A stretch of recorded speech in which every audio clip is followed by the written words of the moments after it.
삶 속의 이야기는 멀고도 가깝고 바로 당신과 저, 우리 곁에 늘 존재합니다.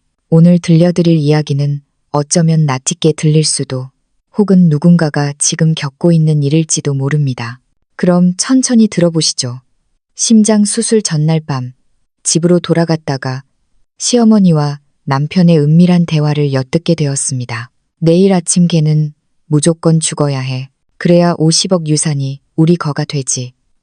그 순간 저는 결단을 내렸고 결말은 통쾌했습니다. 제 이름은 김지은, 올해 46살입니다. 내일이면 수술대에 올라 심장 관상동맥 우회수를 받아야 하는 처지였죠. 입원 전에 짐을 챙기면서 정신없이 서두르다 보니 그만 제가 아끼는 자사호 보온병을 집에 두고 왔지 뭡니까.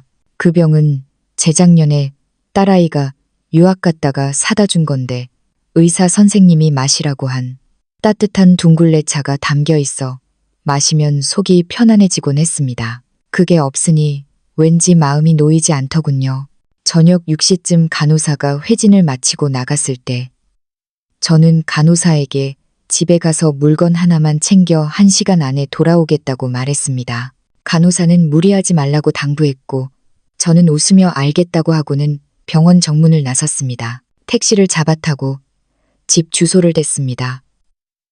기사님은 말솜씨가 좋은 분이라 제가 환자복 비슷한 편안한 차림인 걸 보고 방금 퇴원했냐고 물으시더군요. 저는 별말 없이 내일 수술을 앞두고 물건을 가지러 간다고만 했습니다. 기사님은 요즘 수술은 별거 아니라며 마음 편히 먹으면 순조로울 거라고 위로해 주셨습니다. 저는 입으로는 고맙다고 했지만 마음은 심란하기 그지 없었습니다. 하지만 그 심란함이 가장 최악의 상황은 아니라는 걸 그때는 몰랐습니다. 20분도 채 안 되어 택시는 우리 아파트 단지 앞에 도착했습니다. 우리가 사는 곳은 엘리베이터가 없는 오래된 저층 아파트였고 집은 3층이었습니다. 저는 천천히 계단을 올랐습니다. 내일 수술을 앞두고 있는 터라 다리에 힘이 잘 들어가지 않았고 원래 몸이 약했던 터라 2층 반쯤 올라갔을 때 숨이 찼습니다. 그때 우리 집 거실에서 말소리가 들려왔습니다. 시어머니 최 여사와 남편 박민석의 목소리였습니다. 처음에는 시어머니가 민석 씨를 도와 집 정리를 하러 오셨나 보다 하고 대수롭지 않게 생각했습니다. 하지만 위로 올라갈수록 소리는 점점 선명해졌고 시어머니의 카랑카랑한 목소리는 현관문을 뚫고 나올 듯 또렷하게 들렸습니다. 민석아, 너 나랑 확실히 약속한 거다. 내일 아침 김지은이 수술대에 올라가면 반드시 거기서 죽어서 내려와야 해. 조금이라도 실수하면 안 된다. 그 순간 제 발은 바닥에 못 박힌 듯 얼어붙었고 전신의 피가 차갑게 식는 기분이었습니다. 감히 문을 열 엄두도 내지 못한 채 열쇠를 쥔 손이 하얗게 질리도록 주먹을 꽉 쥐었습니다. 귀를 문틈에 바짝 대고 제가 잘못 들은 게 아니기를 빌었습니다. 그러자 민석 씨의 목소리가 들렸는데 낮게 깔린 목소리에는 망설임보다는 도끼가 서려 있었습니다. 어머니, 걱정 마세요. 그 마취과 의사한테 다 손써놨어요. 그때 약물 용량을 조금만 늘리면 돼요. 원래 심장이 안 좋은 사람이니까 무슨 일이 생겨도 수술 합병증이라고 하면 그만이에요. 부검해도 안 나올 거고요. 안 나오는 게 제일 좋지. 시어머니의 목소리는 더욱 의기양양해졌습니다.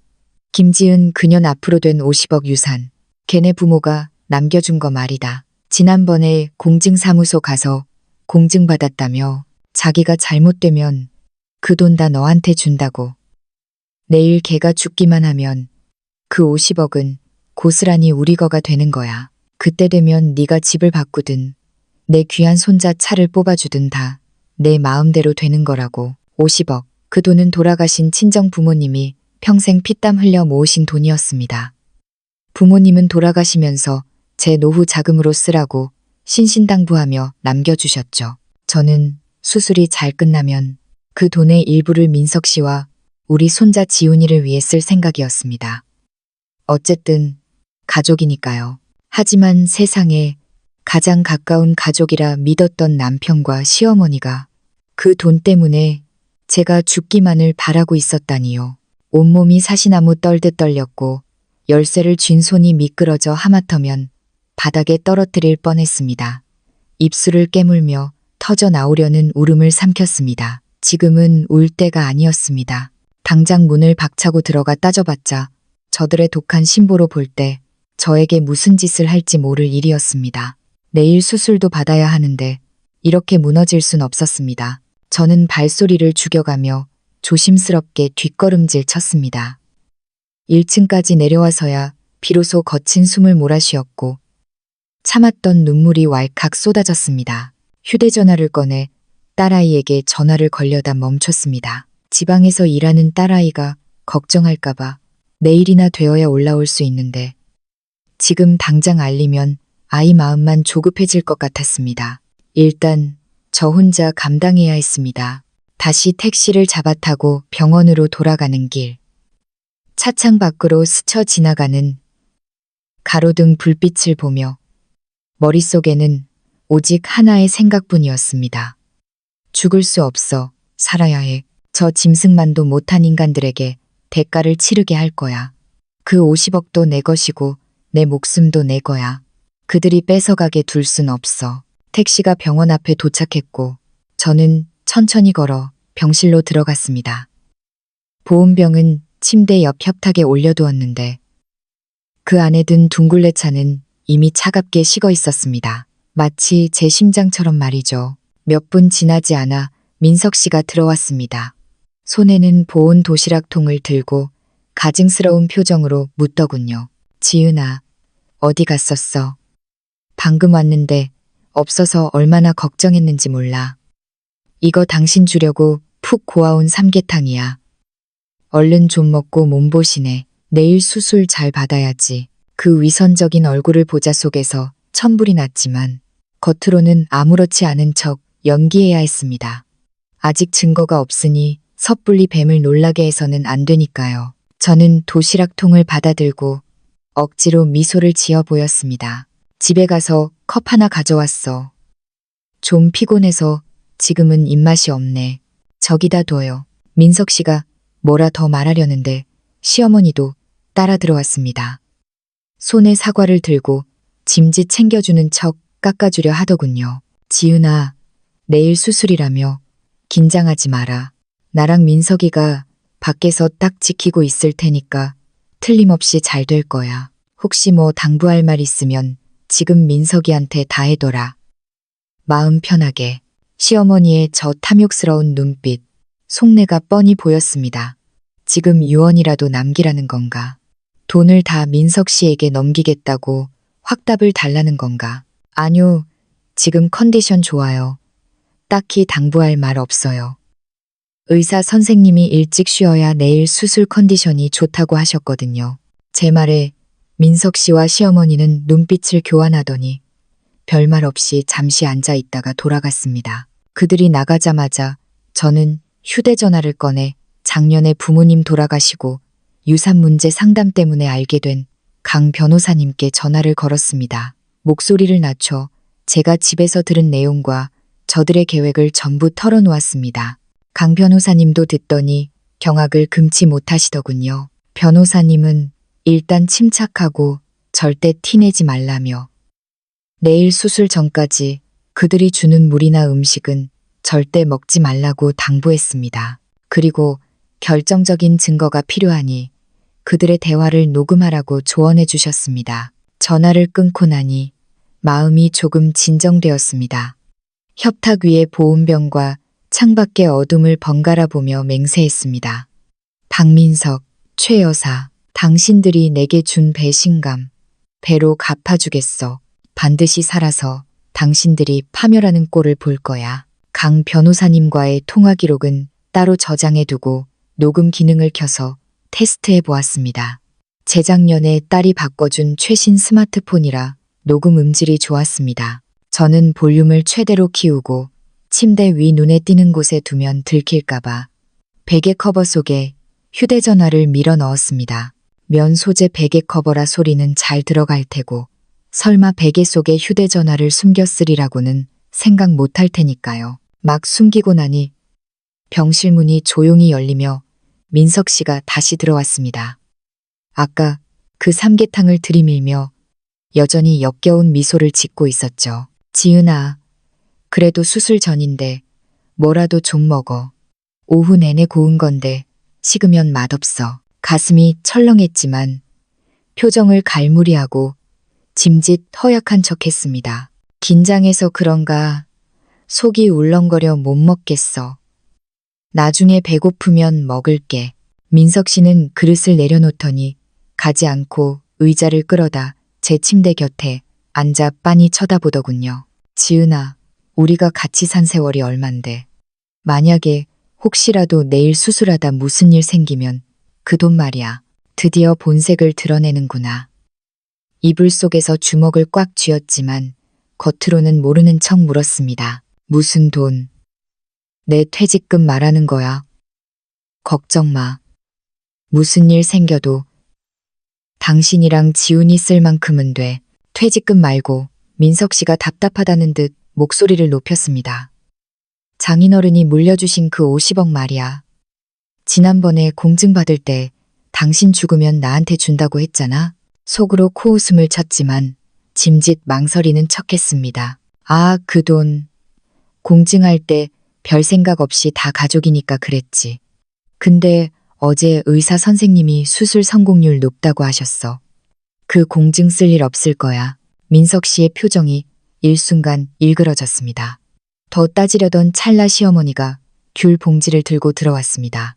둘이 무슨 얘기하니? 지은이 쉬어야지. 그러더니 귤을 테이블에 놓고 제게 바짝 다가왔습니다. 지은아, 수술 걱정되는 거 안다. 실은 민석이가 마취과 의사한테 특별히 부탁해놨어. 너 안 아프게 잘 해달라고. 그 말뜻을 제가 모를 리 없죠. 저는 짐짓 반색하며 맞장구 쳤습니다. 정말요. 어머, 민석 씨가 신경 많이 썼네요. 근데 그 의사 믿을 만한 사람이에요? 괜히 실수하면 어쩌나 해서.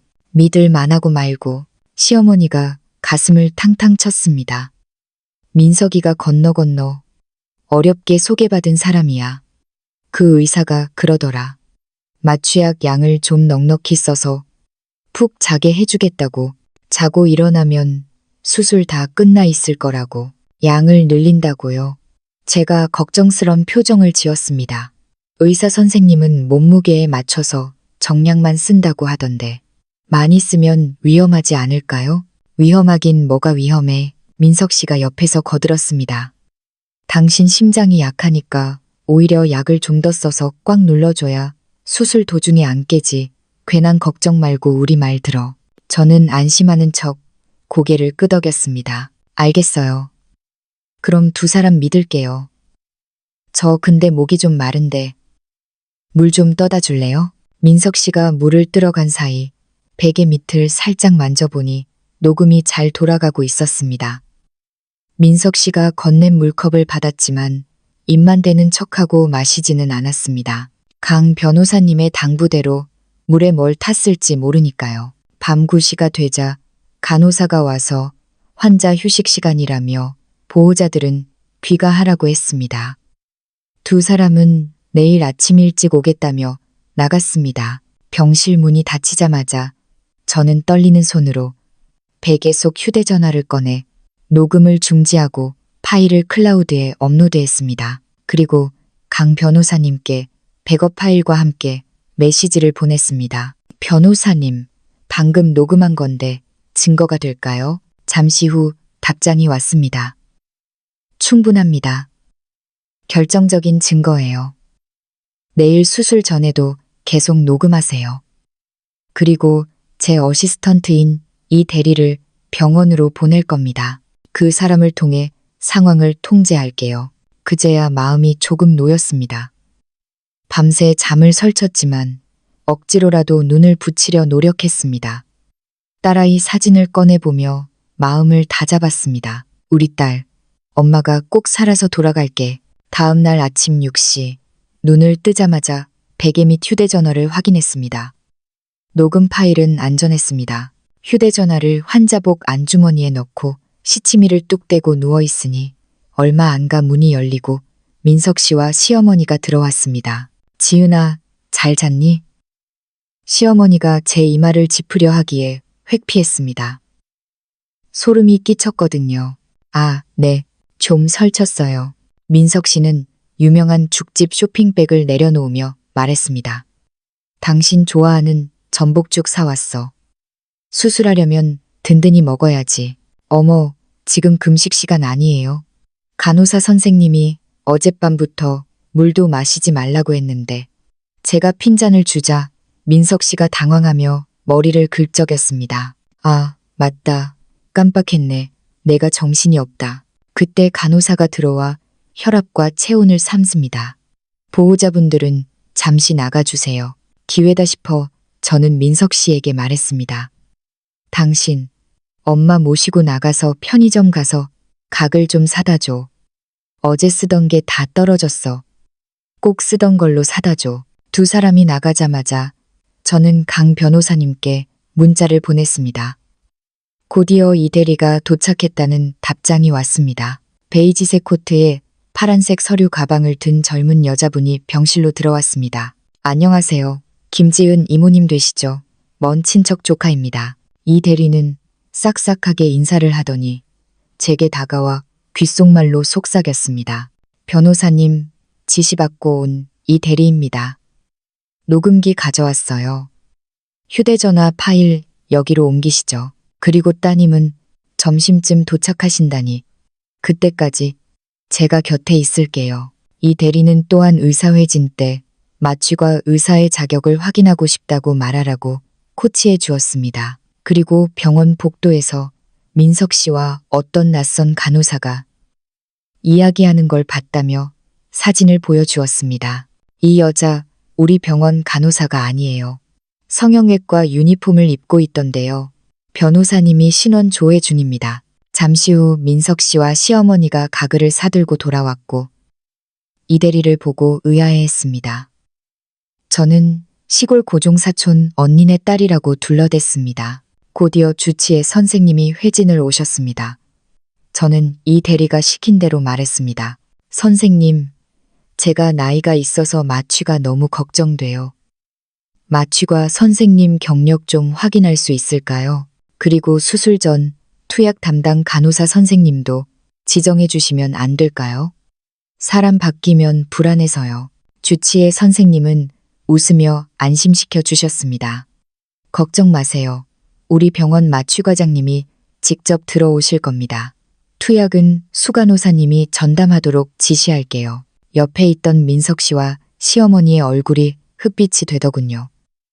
계획이 틀어진 겁니다. 잠시 후 수간호사가 들어와 수술 전 복용할 약을 설명해주고 10시에 다시 오겠다고 했습니다.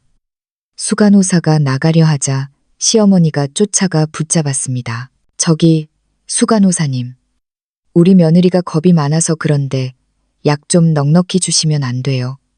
몽롱하게 취해서 수술실 들어가게요. 수간호사는 정색을 했습니다. 할머니, 큰일 날 소리 마세요. 심장 수술 환자에게 정해진 용량 외에는 절대 투약 불가입니다. 시어머니가 무안해하며 물러났습니다. 저는 속으로 쾌재를 불렀습니다. 오전 10시가 다 되어갈 무렵 드디어 딸 민영이가 캐리어를 끌고 도착했습니다. 딸을 보자마자 눈물이 핑 돌았습니다.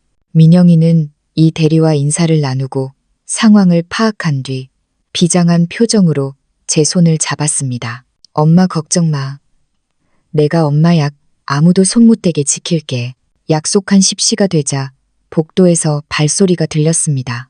수간호사님이 약을 들고 들어오는데 뒤에 아까 사진에서 본 그 분홍색 유니폼의 낯선 간호사가 따라오더군요. 김지은 환자분, 수술 전 투약하겠습니다. 수간호사님이 말하는데 뒤에 있던 낯선 간호사, 정 간호사가 끼어들었습니다. 수간호사님, 바쁘신데 제가 도와드릴게요. 약 이리 주세요. 정 간호사가 약통에 손을 뻗으려는 순간 민영이가 벌떡 일어나 그 손을 쳐냈습니다. 당신 누구야? 우리 층 간호사도 아니면서 왜 남의 엄마 약에 손을 대? 병실안 모든 시선이 집중되었습니다. 정 간호사는 얼굴이 새빨개져서 얼버무렸습니다. 아니 그냥 도와드리려고. 이때 이 대리가 나서서 휴대전화 사진을 들이밀었습니다. 아까 비상구 계단에서 박민석 씨랑 돈봉투 주고받는 거 다 찍혔습니다. 성형외과 간호사가 왜 내과 병동 와서 얼쩡거립니까? 그제야 민석 씨와 시어머니가 사색이 되어 뛰어들어왔습니다. 아니, 이게 무슨 소란이야. 그냥 도와준다는데 왜들 그래? 민석 씨가 소리쳤습니다. 저는 침대에서 몸을 일으키며 차갑게 말했습니다. 도와줘? 돈 200만 원 주고 내 약 바꿔치기 하라고 시킨 게 도와주는 거야? 무슨 소리야. 민석 씨가 뒷걸음질 쳤습니다. 저는 환자복 주머니에서 휴대전화를 꺼내 녹음 파일을 재생했습니다. 내일 아침 걔는 무조건 죽어야 해. 50억 유산. 시어머니의 목소리가 병실에 쩌렁쩌렁 울려 퍼졌습니다. 수 간호사님은 즉시 보안요원과 원무과에 연락을 취했고 정 간호사는 바들바들 떨며 자백했습니다. 저 남자가 시켰어요. 약만 바꿔주면 돈 더 준다고 했단 말이에요. 결국 경찰이 출동했고 민석 씨와 정 간호사는 현행범으로 체포되었습니다. 시어머니는 바닥에 주저앉아 통곡했지만 경찰은 참고인 조사를 위해 그녀도 연행해 갔습니다. 저는 주치의 선생님과 병원 측의 배려로 안심하고 수술실로 들어갔습니다. 수술은 성공적이었습니다. 이틀 뒤 마취에서 깨어났을 때 딸 민영이가 제 손을 잡고 울고 있었습니다. 몸은 아팠지만 머리는 맑았습니다. 그때 병실 문이 열리고 유치장에 있어야 할 민석 씨가 변호사까지 대동하고 나타났습니다. 구속적 부심으로 잠시 풀려난 모양이더군요. 지은아, 깨어났어. 다행이다. 뻔뻔하게 다가오더니 서류 봉투를 내밀었습니다. 당신 몸도 안 좋은데 재산 관리하기 힘들잖아. 이거 위임장이야. 내가 다 알아서 관리해 줄게. 도장만 찍어. 아직도 정신을 못 차렸구나. 저는 힘없는 손을 들어 딸에게 눈짓을 했습니다. 민영이가 준비해둔 또 다른 서류를 꺼냈습니다. 이혼 소장과 살인미수 고발장이었습니다. 박민석, 꿈깨. 내 변호사가 이미 증거 다 경찰에 넘겼고 당신들이 내 유산 노리고 한 짓 세상이 다 알게 될 거야. 당장 내 병실에서 나가. 때마침 강 변호사님과 경찰들이 다시 들이닥쳤습니다. 추가 증거가 확보되어 정식 구속영장이 발부된 것입니다. 민석 씨는 끌려나가면서도 저를 향해 악을 썼지만 저는 눈 하나 깜짝하지 않았습니다. 몇 달 뒤 저는 건강을 회복하고 퇴원했습니다. 법원은 박민석에게 살인 미수 혐의로 징역 7년을, 시어머니에게는 공범으로 징역 5년을 선고했습니다. 저는 이혼했고 위자료까지 받아냈습니다. 어느 맑은 날 저는 딸 민영이와 사촌 언니 명숙 씨와 함께 남해로 여행을 떠났습니다. 푸른 바다를 바라보며 생각했습니다. 악한 마음은 결국 자신을 파멸시키고 선한 마음은 스스로를 지킨다는 것을요. 이제 저는 그 누구의 아내나 며느리가 아닌 온전한 김지은으로 남은 인생을 살아갈 겁니다. 저를 죽이려던 그 돈 50억은 이제 저와 제 딸의 행복한 미래를 위해 쓰일 것입니다. 여러분, 기억하세요. 내 인생의 주인은 바로 나 자신입니다. 그 누구에게도 휘둘리지 마세요.